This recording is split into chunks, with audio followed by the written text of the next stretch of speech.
Hello, আসসালামু আলাইকুম। আমি সাব্বির রহমান স্বজন, একজন সফটওয়্যার ইঞ্জিনিয়ার এবং কনটেন্ট ক্রিয়েটর। মাইক্রোসফট ওয়ার্ডের প্রিমিয়াম কোর্সের আজকের এই ক্লাসে আমি আলোচনা করব কিভাবে আপনি প্যারাগ্রাফ স্পেসিং গুলা ঠিক করতে পারবেন।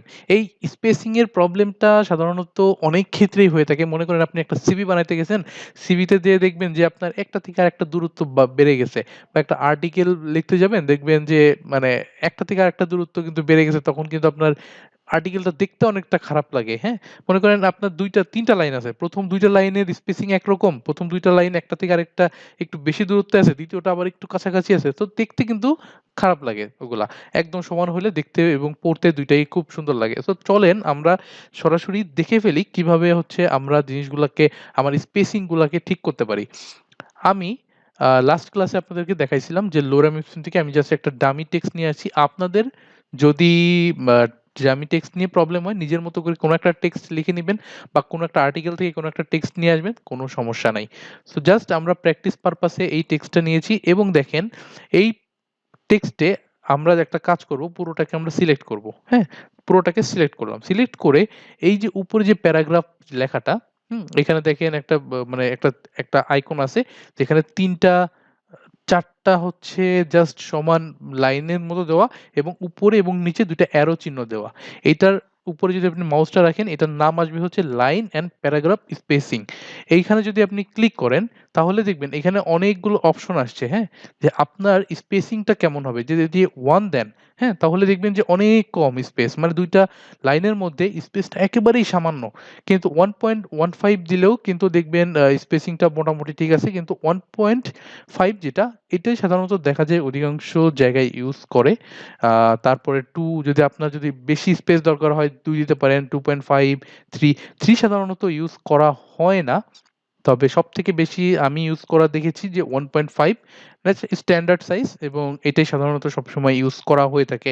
অনেকে ১.15 ও ইউজ করে। তবে ১.৫ আপনি রাখার চেষ্টা করবেন। আর অবশ্যই এখান থেকে যদি কোনো আর্টিকেল লেখার চেষ্টা করেন, এখান থেকে আপনি যেই ফন্টই দেন না কেন, সেই ফন্টের ১২ পিক্সেল রাখার চেষ্টা করবেন। তাহলে আসলে ইউজার রিডেবিলিটি টা মানে ঠিক থাকে। আপনি মিনিমাম ১২ রাখার চেষ্টা করবেন। আর তারপরে যদি আপনার কোনো রিকোয়ারমেন্ট থাকে যে আপনাকে যে আর্টিকেলটা লিখতে দিচ্ছে, তার যদি কোনো রিকোয়ারমেন্ট থাকে যে আপনি ১৩ পিক্সেল রাখেন বা ১৪ পিক্সেল রাখেন, তাহলে তো তার কথা শুনতেই হবে।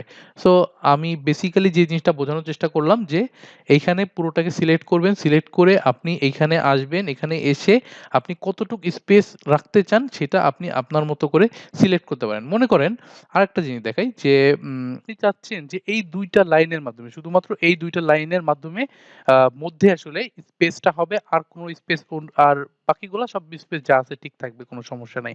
সেক্ষেত্রে আপনি একটা কাজ করতে পারেন। এখান থেকে আপনি জাস্ট উম একটা স্পেস দিয়ে বাড়ায় দিতে পারেন, নিচে নামায় দিতে পারেন। তাহলে হবে কি, এই ২ টার ভিতরে একটা স্পেস ক্রিয়েট হয়ে যাবে।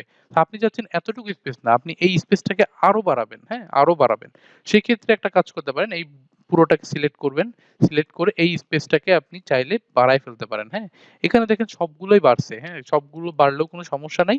এখন আপনি যে কাজটা করবেন, নিচের অংশটাকে, এই নিচের পুরো অংশটাকে ধরে আপনি আবার স্পেসটাকে ১.৫ করে দেন। তখন দেখবেন এই পার্টটা ঠিক হয়ে গেছে এবং উপরের পার্টে যেই স্পেসটা আছে, এই স্পেসটা কিন্তু অনেকটা বেশি জায়গা নিয়ে গেছে। তার মানে আপনি কিন্তু সাকসেসফুলি উপরটা থেকে ১ম লাইন থেকে ২য় লাইনের মাধ্যমে একটা ভালো স্পেস তৈরি করতে পারছেন। সো এটা জাস্ট সবসময় দরকার হয় না। মাঝেমধ্যে যদি আপনার দরকার হয় তাহলে অবশ্যই আ করতে পারবেন, কোনো সমস্যা নাই। তো জাস্ট আপনি নিজে বাসায় এবার একটু প্র্যাকটিস করেন। কারণ practice makes a man perfect. আপনি একদিনে হঠাৎ করেই ভিডিও দেখেই সবকিছু বুঝে যাবেন, ব্যাপারটা এরকম না।